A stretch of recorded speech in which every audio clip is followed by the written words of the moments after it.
धैर्य बरं वाटतंय का आता? असं एकटं एकटं बसून बोर झालं असेल ना तुम्हाला?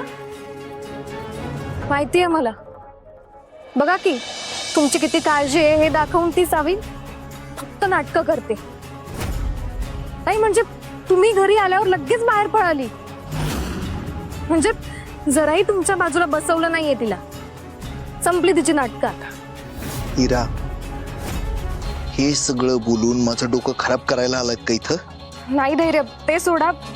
मी हे तुमच्या गोळ्यांचा डोस चुकून आहे ना म्हणून आले. गोळ्या देते तुम्हाला.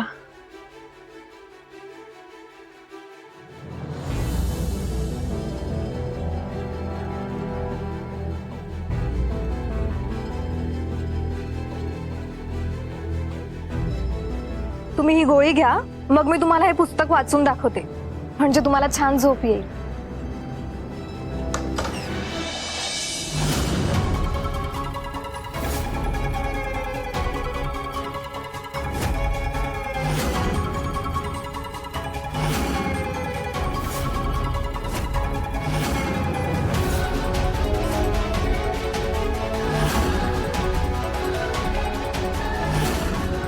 काय करतेस तू?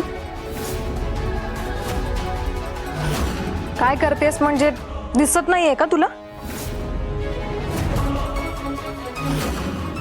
धैर्यांना गोळ्या देते. तू का देतेस गोळ्या? धैर्यांची औषधं मी देते, माहितीये ना तुला? माहितीये मला. माहितीये का तू देते ते? पण कुठे होतीस तू? बाहेर फिरत होतीस ना? तू ना जा बाहेर फिर. जा. बाहेर फिरत नव्हते, कामासाठी गेले होते.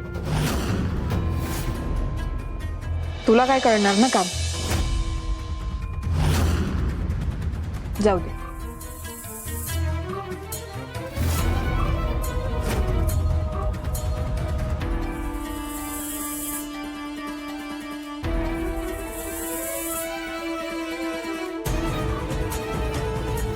इथून पुढे पण मी कामातच असणार आहे. आणि म्हणून धैर्यांसाठी मी ऑर्गनायझर तयार केले.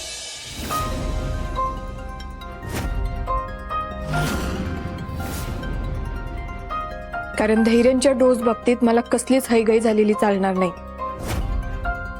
आणि या ऑर्गनायझर मध्ये त्यांच्या डोस नुसार सगळी औषध आहे. कळलं?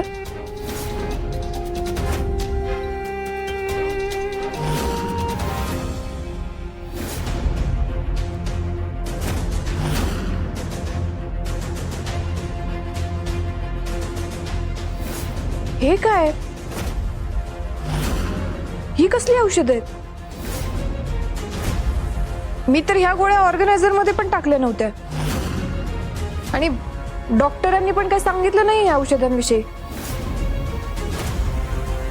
तू या गोळ्या का देत होती त्यांना? डॉक्टरांनीच बदलून दिल्या त्या. डॉक्टरांनी कधी कधी आले होते डॉक्टर? आणि मी कुठे होते तेव्हा? हिरा, आणा इकडे.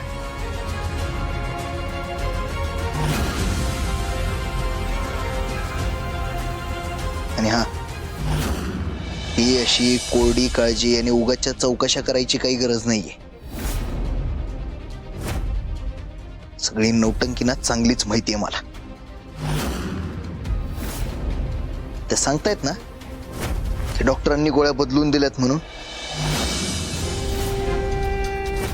मग कशाला उगाच स्वतःचं डोकं चालवतेस?